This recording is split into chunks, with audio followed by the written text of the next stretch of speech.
Tak akan tenang hati manusia melainkan ditawajuh dengan Ta'ala. Ala bi zikrillahi tatma'innul qulub. Ya, dengan kau menyebut dan tawajuh kalbi ke Tuhan, Tuhan buka nur dia, baru kau tenteram.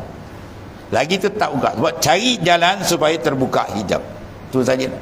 Famadamal abdu lam yushahid awsafar rabbih al-azimah la yumkinu an yakhruja min awsafin nafsi al-la'imah khurujan kulliyan. Itu kata Ibnu Ajibah Al-Hasani dalam syarah hikam Iqazul Himam. Dia kata famadamal abdu, selama hamba tu tak dibukakan kalbi dia musyahadah akan Allah, selama itulah dia tak akan dapat keluar daripada belenggu nafsu dia yang hina. Tak boleh keluar. Dia bersyarah macam mana baca kitab. Sebab tarikuna bil azwaq la bil auraq.